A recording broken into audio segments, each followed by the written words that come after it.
Assalamualaikum warahmatullahi wabarakatuh. Saya Cerdi Utami, NIM 1814080026. Di sini saya akan mempresentasikan hasil makalah saya yang berjudul Analisis Penerapan Hukum Termodinamika terhadap kulkas serta pengembangannya dalam mata kuliah Seminar Fisika dengan dosen pembimbing Bu Adelia Alfama Zamista. Sekarang masuk pada rumusan masalah. Rumusan masalahnya di sini ada 5. Yang pertama, sejarah perkembangan kulkas dari masa ke masa. Yang kedua, perkembangan kulkas. Yang ketiga, prinsip kerja pada kulkas. Yang keempat, hukum termodinamika yang terdapat di dalam kulkas. Yang kelima, inovasi terbaru dari kulkas atau mesin pendingin ini. Sebelum masuk pada pembahasan rumusan masalah, kita kaji dulu tentang pengenalan kulkas. Kulkas itu adalah sebuah alat pendingin yang biasa disebut dengan lemari es. Kulkas atau lemari es ini sebuah alat rumah tangga listrik yang menggunakan refrigerasi atau proses pendingin untuk menolong pengawetan makanan. Kulkas ini bekerja menggunakan pompa panas mengubah fase beroperasi dalam sebuah putaran refrigeration. Kulkas terdiri dari lemari pendingin atau lemari pembeku, atau kedua-duanya. Sekarang kita masuk pada komponen-komponen kulkas. Yang pertama, kompresor. Kompresor ini adalah komponen yang sangat penting yang harus ada dalam kulkas, yang berfungsi untuk menaikkan tekanan dari temperatur yang rendah kepada temperatur yang sangat tinggi. Komponen yang kedua yaitu kondensor. Kondensor ini sebagai alat untuk penukaran kalor menurunkan temperatur refrigeran dari bentuk gas menjadi cair. Yang ketiga, filter. Filter ini atau tabung penyimpanan cairan refrigeran, dan ia juga berisikan fiber dan desiccant atau bahan penyaring untuk menyaring benda-benda asing dan uap air dari sirkulasi refrigeran, yang berfungsi untuk menyimpan atau menyaring benda-benda asing dan uap air dengan desiccant atau filter agar tidak bersirkulasi pada sistem mesin pendingin. Berikutnya, pipa kapiler. Pipa kapiler ini untuk menurunkan tekanan cairan bahan pendingin sebelum masuk ke evaporator. Pipa kapiler ini dipasang setelah komponen filter dryer dengan lilitan dengan tujuan agar pipa kapiler yang panjang tidak jadi pendek dan lebih simpel. Kemudian evaporator. Evaporator ini yang berguna untuk menyerap panas agar penyerapan panas ini dapat berlangsung dengan sempurna. Pipa-pipa evaporator juga diperluas permukaannya dengan memberi kisi-kisi dengan kipas listrik supaya udara dingin juga dapat dihembuskan ke dalam ruangan.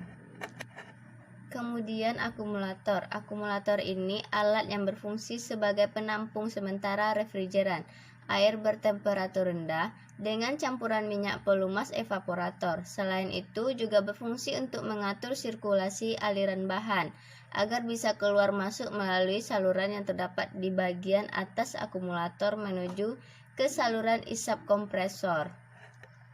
Selanjutnya termostat yang berfungsi untuk mencegah seperti pembekuan posting ini dan agar temperatur ruang dalam kendaraan dapat disetel sesuai dengan suhu yang diinginkan.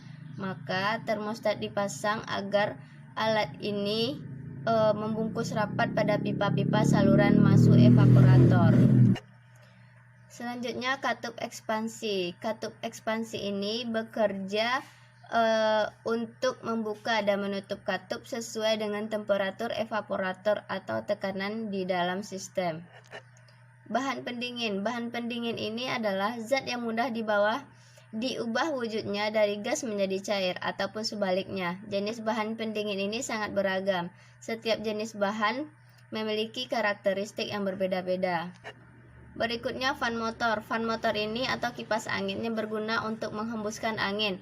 Pada mesin pendingin kulkas ada dua jenis, fan evaporator dan fan motor kondensor. Yang terakhir, defrost, untuk menghancurkan salju yang ada dalam mesin pendingin kulkas. Hampir keseluruhan kulkas dan sebagian kecil kulkas dilengkapi dengan pemanas yang berfungsi mencairkan bunga es yang terdapat di dalam evaporator. Selanjutnya kita masuk pada sejarah lemari es. Diketahui cikal bakal kulkas ini ditemukan oleh fisikawan Persia yang dilakukan serangkaian percobaan pada abad ke-11. Ketika itu, para ilmuwan ini menemukan kumparan pendingin yang dimasukkan ke dalam sebuah tabung. Selanjutnya, mesin pendingin ini yang ditemukan oleh William pada tahun 1748 dan dilanjutkan oleh Oliver pada tahun 1805 yang berhasil merancang sebuah mesin pendingin yang menggunakan uap sebagai pengganti cairan pendingin. Kemudian dilanjutkan oleh seorang ilmuwan Amerika pada tahun 1834 yang menciptakan sistem pendingin kompresi dan berhasil menyempurnakan temuannya. Dan pada tahun 1851, John Gorrie membuat inovasi dari penemuan alat pendingin yang sudah ada tersebut dan berhasil menciptakan mesin yang dapat membuat es. Perkembangan mesin pendingin semakin meluas, hampir di seluruh negara ataupun dunia, yang hasil membuat sistem pendinginan untuk digunakan dalam industri makanan. Berikutnya perkembangan kulkas. Yang pertama, pada tahun 1748 yang ditemukan pertama kali oleh William dan dilanjutkan oleh Oliver pada tahun 1805 yang melanjutkan temuan William yang sebelumnya. Kemudian dilanjutkan oleh Jacob, ilmuwan Amerika pada tahun 1834 dan ia berhasil menyempurnakan temuan sebelumnya. Pada tahun 1851, adanya inovasi dari penemuan alat pendingin yang telah ada.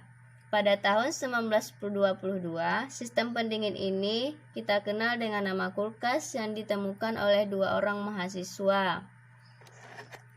Tetapi pada saat itu kulkasnya belum dalam bentuk besi, masih bahan baku kayu.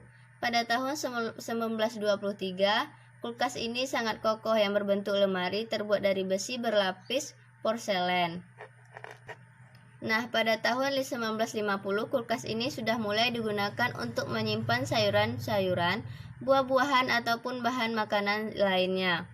Semakin berkembangnya kulkas membuatnya mulai berubah dari bentuk kayu ke dalam bentuk besi. Dan dari zaman ke zaman, kulkas sudah banyak berkembang pesat. Kulkas sekarang tidak lagi hanya sebagai pendingin, namun juga sudah menjadi satu faktor pembuktian keuangan pemilik. Semakin besar kulkas, semakin canggih dan semakin mahal. Maka semakin berada di tingkat kebercukupan bagi orang yang memilikinya. Dan di zaman sekarang, kulkas itu lebih banyak menggunakan bahan freon sebagai media pendinginan. Bahan itu diketahui berdampak buruk bagi lingkungan karena bisa menyebabkan rusaknya lapisan ozon. Untuk mensiasati muncullah teknologi baru pengganti freon ini, yang disebut dengan HFC yang diklaim lebih ramah lingkungan. Selanjutnya, prinsip kerja pada kulkas dengan urutan secara garis besar. Freon masuk ke dalam kompresor dalam bentuk uap bertekanan dan temperatur rendah. Keluar dalam bentuk uap bertekanan dan temperatur yang tinggi. Kemudian masuk ke dalam kondensor. Nah, dari kondensor ini dalam bentuk cairan, temperatur dan tekanannya tinggi, masuk ke dalam katup ekspansi dalam bentuk uap dan cairan dengan tekanan turun, masuk ke dalam evaporator. Dari evaporator ini keluar dalam bentuk uap dan masuk lagi ke dalam kompresor. Nah, siklus inilah yang terjadi secara berulang-ulang sesuai dengan hukum termodinamika 2. Penerapan hukum termodinamika terhadap kulkas. Penerapannya ini dapat kita lihat dari prinsip kerjanya sebelumnya, di mana mesin pendingin ini merupakan mesin kalor yang bekerja terbalik. Jadi, mesin kalor ini mengambil kalor dari tempat yang bersuhu rendah dan membuang kalor ke tempat yang bersuhu tinggi. Agar proses ini bisa terjadi, maka mesin harus melakukan kerja. Bagaimanapun, kalor secara alami hanya mengalir dari tempat bersuhu tinggi menuju ke tempat bersuhu rendah. Kalor tidak mungkin mengalir dengan sendirinya dari tempat yang rendah ke tempat yang bersuhu tinggi. Jadi, hal ini sesuai dengan pernyataan Clausius yang telah dibahas sebelumnya untuk proses yang terjadi pada mesin pendingin, di mana pernyataan tersebut berbunyi, tidak mungkin ada mesin pendingin yang bekerja dalam suatu siklus yang dapat memindahkan kalor dari tempat bersuhu rendah menuju ke tempat yang bersuhu tinggi tanpa disertai dengan usaha. Nah, pernyataan inilah sesuai dengan mesin pendingin. Nah, itulah penerapan hukum termodinamika di dalam kulkas. Yang terakhir yaitu inovasi pada mesin pendingin. Yang pertama ada icebox, di mana inovasi teknologi penyimpanan makanan masa depan yang berbasis termoelektrik yang praktis, hemat, ramah lingkungan, dan mudah dibawa kemana-mana. Yang kedua, lemari pendingin alami, yang prinsip kerjanya merupakan pendinginan secara evaporasi atau evaporative cooling. Yang ketiga, pendingin sederhana dari styrofoam.